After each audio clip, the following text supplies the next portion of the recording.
So we have a tremendous panel. This is one that I've been really looking forward to today for a couple of reasons, because it's around how do you build a strategic board. And if you look at NACD, all of the literature out there, right now, everybody's talking about how do you avoid disruption? How do you look ahead? And hopefully we will get some insights around that today.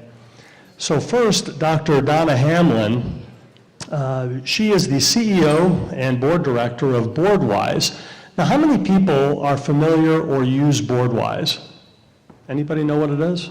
Okay, so it supports boards in a number of respects. She also helps with assessments.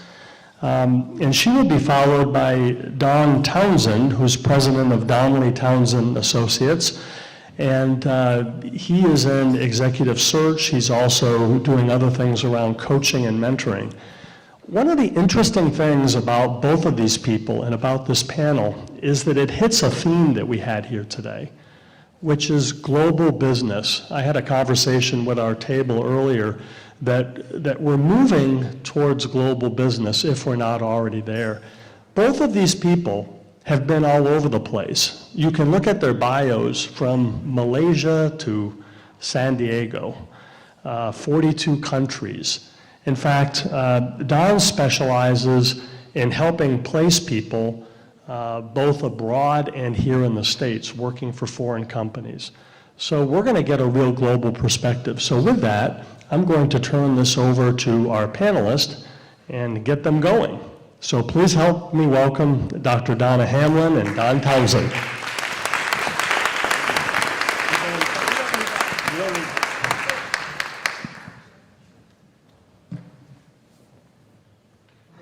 That works. Okay, everybody stand up. Give yourself a little tap, tap, tap, wake up. We were told we have 45 minutes. We've got a lot of slides. We said we're going to strap in and do this. Okay, tap, because that's supposed to wake you up. Balance your brain. We need balanced brains. God, we need balanced brains for strategic planning and thinking. Okay, now you can sit down.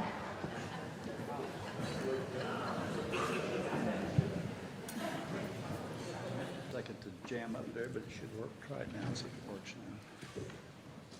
There we go. There we go. We're going to talk about building a strategic board, but to do that, we should talk a little bit about what we mean by strategy. So let me ask you this simple question to start with. If this circle represents a barricade, if you will, inside the circle is everything about your business, all its operations, everything that's going on. Outside is all the world of stuff and things that hits or attacks or is an opportunity toward the business. Where does strategy sit? Right on the circle. It looks outside to decide about opportunities and threats, and inside, you manage everything you can to increase the performance and the opportunity of the business. So you've got tactics on the inside, you've got objectives on the outside. Now let me ask you a different question that's a little more complicated. Who owns the strategy? Is it the executive team or the board? Yes. Yeah. Historically, it was that the board owned the strategy. And then time went by and people said, that isn't working. We need check and balance. So we're going to switch that now. And the board has the right to oversee it, approve it, monitor the success, whereas the management team is responsible for the definition of it and the execution of it. Now, this is what came out of that. This is data that was collected to say, how's that working for us? And you can see the directors are unhappy. And you can also see that the managers are unhappy. So perfect. We have a perfect system that makes everybody equally miserable. Okay, so what we've decided now is that we need something down the middle that's a stranglehold that gets the opportunity for strategic thinking that actually works for us, and get out of this slump that we're in. Now, here are some suggestions on how we might do that. One is this push for strategic engagement, which means can we get the ideas of effective directors who've had experience outside the system in some cases and bring that in without mucking up the check and balance. Now, one of the things that we're finding that works for that is to create some kind of offsite, and somebody last night was talking about that, where you bring the board and the management together, not to do the strategic plan, but to look at the longer horizon of the business and do the strategic thinking. And we found with our clients that works very well because you inform the whole group around strategic thought, but then the mission of the management to go back and take that and use it in some way to come up with the plan with a shorter horizon actually works. And we've found that that as a best practice is working across the globe.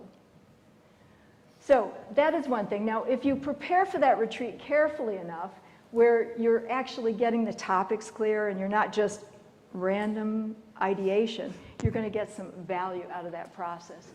When you're actually doing that, have the questions lined up so that you're thinking with focus as opposed to too much green fields, if you will.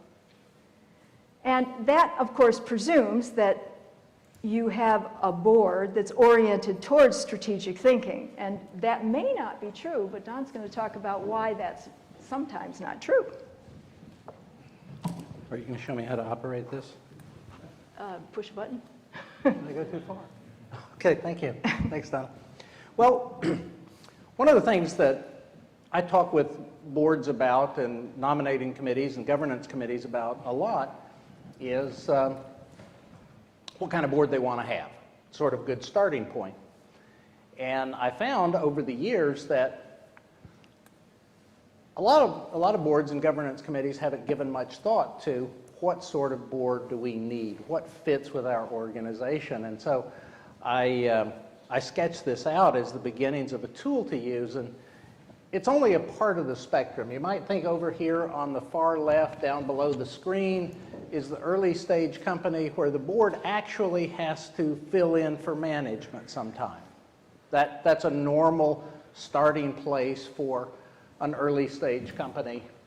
And you might think off to the far right somewhere is like the board of directors that you need for, say, a Fortune 10 company.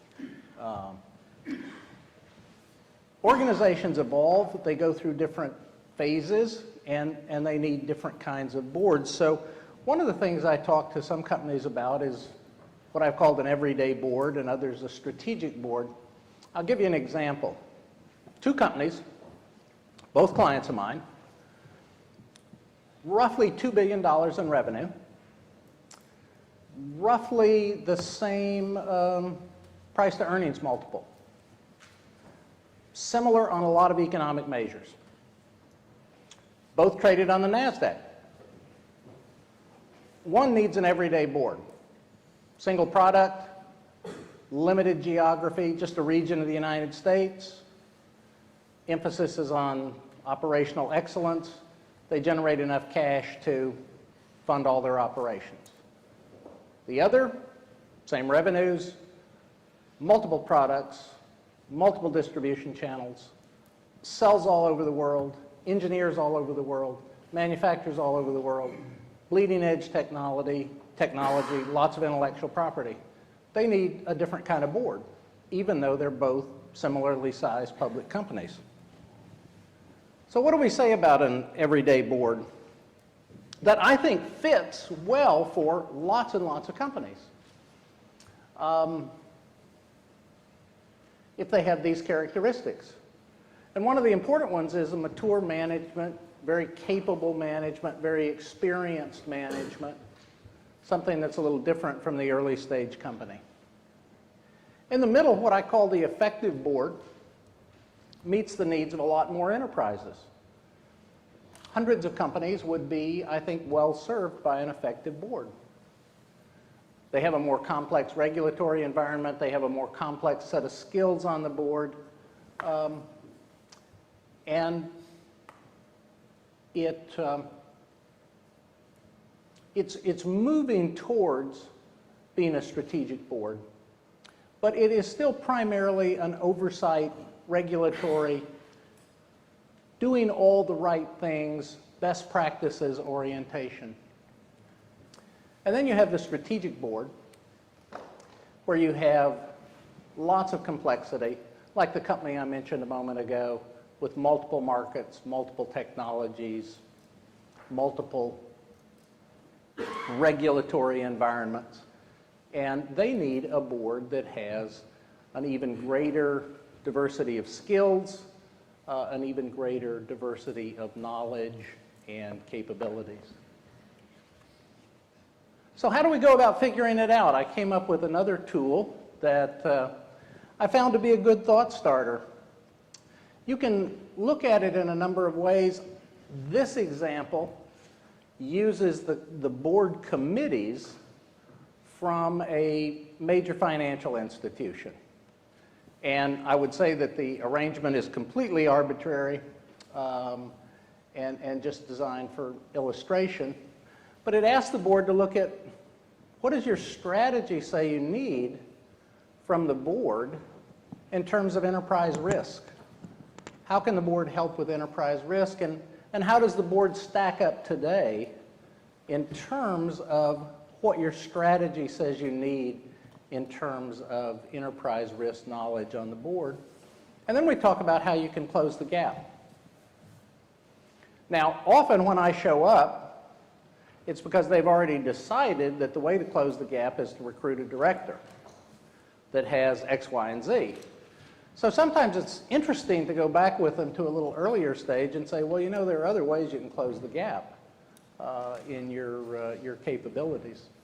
But this is a way of helping a board think through what they need in terms of expertise to fit their strategy. Now, that's always, in my view, the easy part. What do we need? What knowledge, skills, abilities do we need? Often the thinking hasn't gone much further than that. I believe that a lot of board performance, the ability of the board to make a really solid contribution, depends on what happens inside the boardroom, what the boardroom dynamics are like. It's clear that everybody's smart. Like we say in poker, it's table stakes. You can't play if you don't have that. But we give less thought many times to what characteristics, what capabilities do we need on the board so that those discussions, that interaction with management is really productive. And that's why we've defined these four basic, what we call emerging characteristics, people who are integrative, influential, impactful, and diplomatic. And Donna's going to say even more. One of the things that's important to today is to understand how our brain works, because if we're going to develop these new capabilities, it has a lot more to do with our understanding of how we think. And to take a look at that, we've developed a tool that actually assesses and evaluates your style of thinking when you hit that boardroom. And this is based on data that we've collected over 37 countries, so it covers not only the ethnic differences and the cultural differences, but really looks at our orientation to how we solve problems. And we've come up with 4 types that seem to apply no matter what. One is a bias towards action. One is a bias towards strategy itself, the what should we do, as opposed to how we get it done. Another is the way we do it, which is a process orientation. And the next one is who should do it. It's focused around people.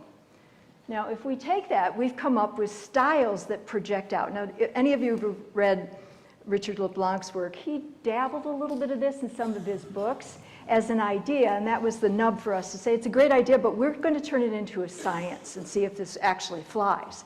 And it does. These are the styles that are coming out. Now, you'll see them in the black as the positives, and any positive that you have, when it's pushed too far, is going to go to the dark side. So we can look at it for the functional and the dysfunctional side. If you're a change driver, you're someone that wakes up in the morning and has 32 ideas before breakfast. You can't stop me. You can't change my mind. Ha-ha, I've changed it myself. I got a better idea. That is one personality. The next is a challenger who's a very good, high visionary person who stretches and pushes the group forward saying, we're here and we've got to change the zenith to here. They're not particularly gifted at how to do it, so they partner really well with the change driver because those two can command the room and create great enthusiasm for a future. Now the other side, the unifier, is the person who has a deep sensitivity to the players, understands group dynamics, is very conscientious on diplomacy skills, and because he or she has earned the respect of the other people, can say, John, you have talked a lot, we need to hear from Sam. And it's okay, you can get away with saying that because you're a unifier. And then the advisor expert is someone who's typically the lawyer or the accounting person whose financial expertise isn't necessary and adds value, but you don't want so much of that that it overrides the rest. The middle person, which is the statesman, has, for unusual reasons, an equal amount of all the other four. So that person becomes a natural leader for chair of the board, or certainly a chair of a committee, because they can broker deals. If two people aren't understanding each other, the statesperson has an elegant way of making it understood so everybody can balance out a decision. Now, if you push some of these to their downsides, I'll just take the unifier as an example. A unifier loves harmony and really seeks for that within the group. So imagine you're at a table and you've had discord around something and you've been struggling with it, and everybody settles on, this is the way we should handle it. The unifier is scratching her head saying, there's just something nagging me about that problem. But because harmony is so important, I won't say anything. So they abdicate what is important, which is the voice that has to go on the table so that you can create an idea that's a higher quality decision. So in each case, you have to be careful about what the downside is, not because you may necessarily have that in your personality, but if a board is under stress or you're under stress, it can go there. And what we do is look at that composition of talent and then say, be mindful of what you can be on any given day. Now, imagine you do that within your board and you take a look at it. We talk about diversity as styles of thinking, not about the plumbing, not about the culture, although those things can contribute to some of the styles of thinking differences. But this is an example of a company that's a bank in Europe where we took a look at the top 50 candidates because they had 5 boards with all of their subsidiaries and what have you.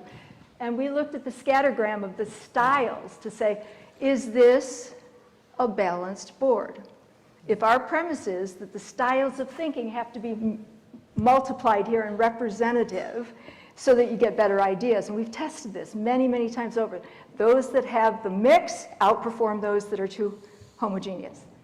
What would you do with this? You've got a lot of challengers, not as many of the problem solvers, the creative thinkers, and you don't have a good succession plan if you've got one statesperson. So it's a way of looking at your succession planning in a new way to say, what kinds of talent do we need to bring in if we're out of balance?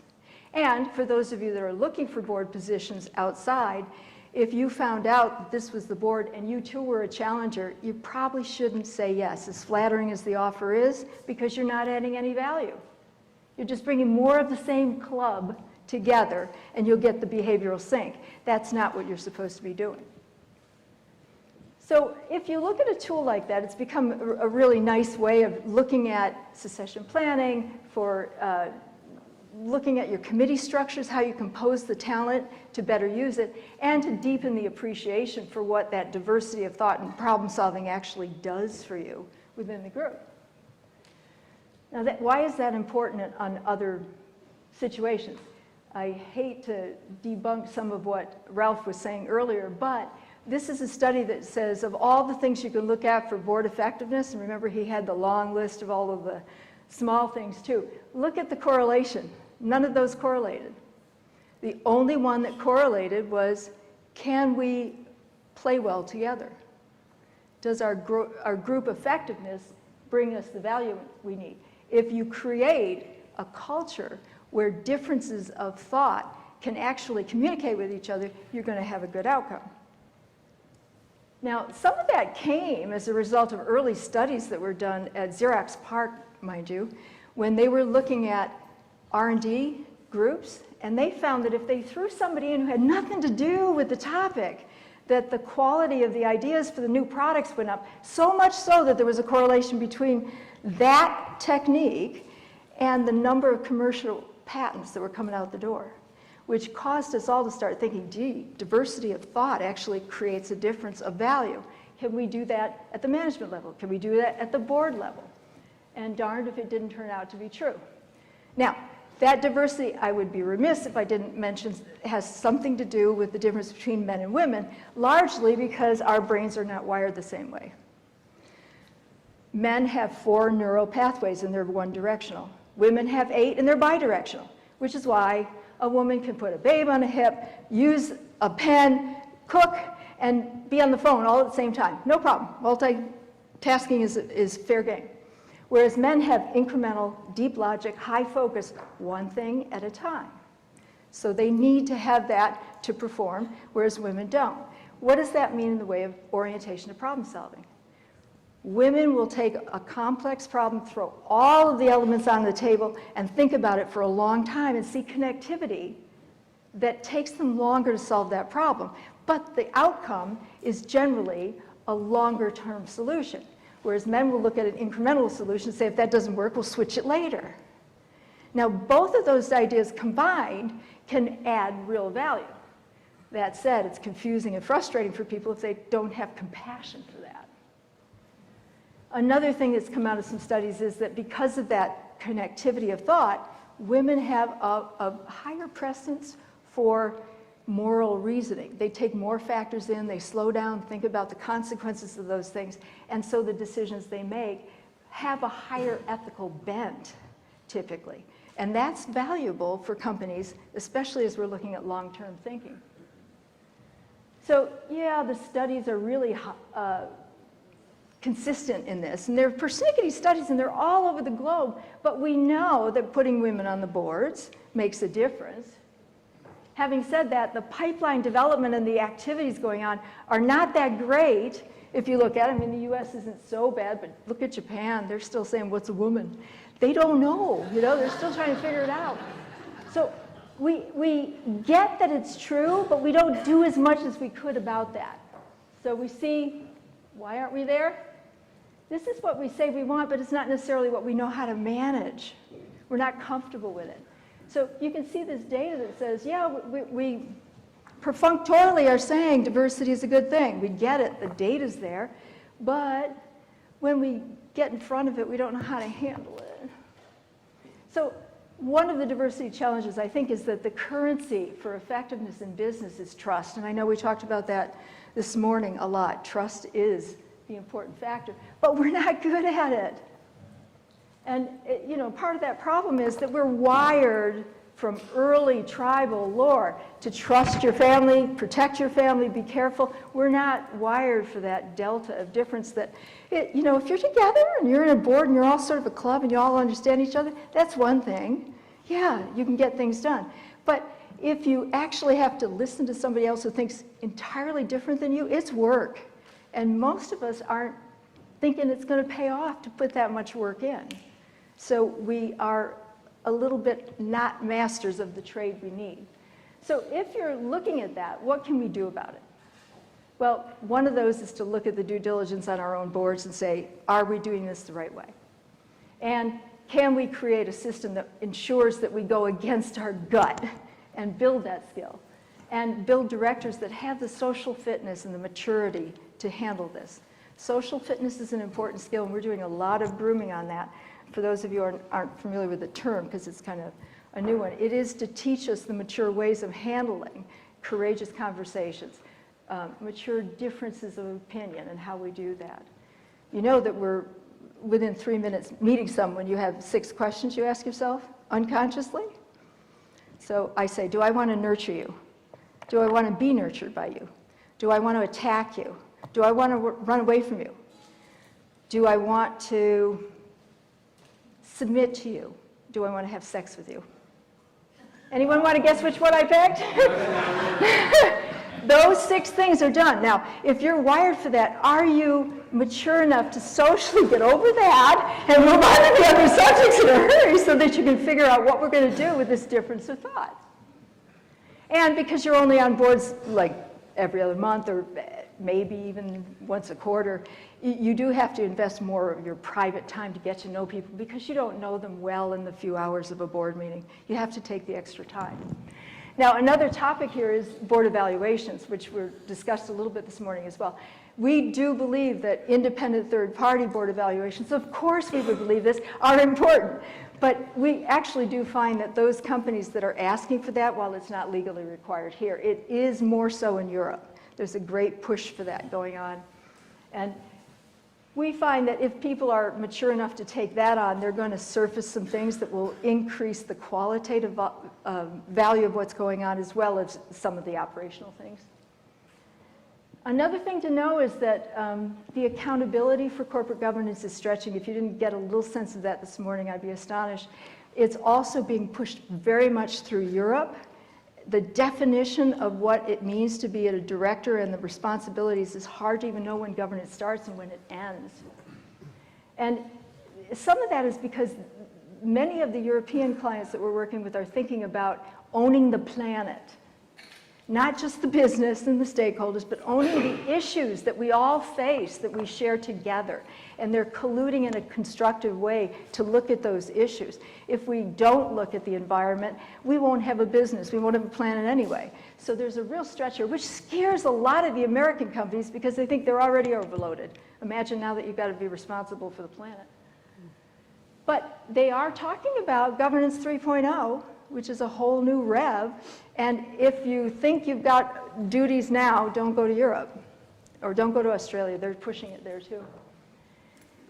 Now, having said all of that, these are the competencies that we're saying are the new director duty skills that you want to screen against. This list is probably not complete, but it's darn good in terms of if you want to be a good strategist and you want to do these things, what should you be working on for yourselves and what should you be looking for that complements the rest of you on the group? We know that's not for the faint of heart.